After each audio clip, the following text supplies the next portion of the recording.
Bonsoir chers téléspectateurs de la RTS 1. Bienvenue dans votre émission La Minute DGID. Cette édition d'aujourd'hui est consacrée au rappel de quelques échéances de déclaration et de paiement d'un certain nombre d'impôts et taxes. La contribution globale unique, la contribution globale foncière. Nous allons terminer ces rappels par la contribution économique locale qui a remplacé donc la patente depuis le 30 mars 2018, dont l'échéance pour le droit consacré à la seule valeur locative est fixée au 31 janvier de chaque année. Sont éligibles au régime de la contribution globale unique les personnes physiques qui ont un chiffre d'affaires annuel brut qui ne dépasse pas 50 millions.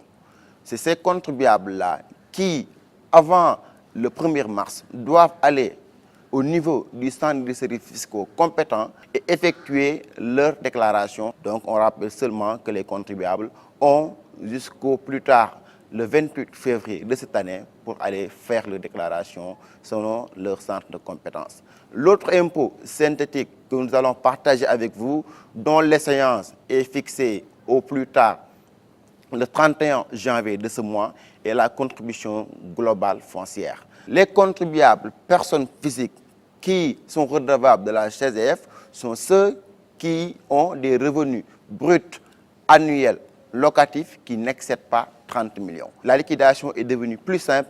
Les contribuables qui ont un revenu brut annuel foncier qui est compris entre 0 et 12 millions payent un impôt équivalent à un mois de loyer. Les contribuables qui ont un revenu brut annuel foncier compris entre 12 et 18 millions payent un impôt foncier annuel équivalent à 1,5 mois de loyer. Et enfin, les contribuables qui ont un revenu brut foncier annuel compris entre 18 et 30 millions, l'impôt foncier est équivalent à 2 mois de loyer. La date limite pour la déclaration de la contribution globale foncière est fixée au 31 janvier et la date limite pour la CGU est fixée au 1er mars.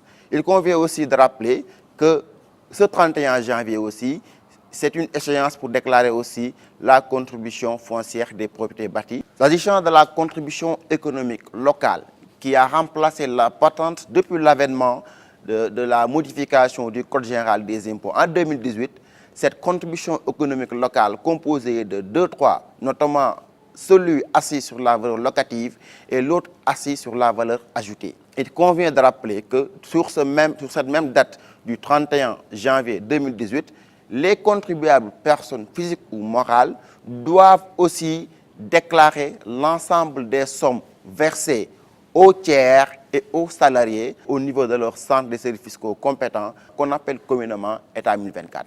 Et cette déclaration-là, elle est obligatoire et doit se faire au plus tard le 31 janvier de chaque année. Mesdames et messieurs, en résumé, voici les quelques rappels que nous voudrions vous apporter aujourd'hui. Tout en vous souhaitant une bonne fin de soirée, nous vous remercions de votre aimable attention et vous disons à bientôt pour un nouveau numéro de votre édition La Minute DGID.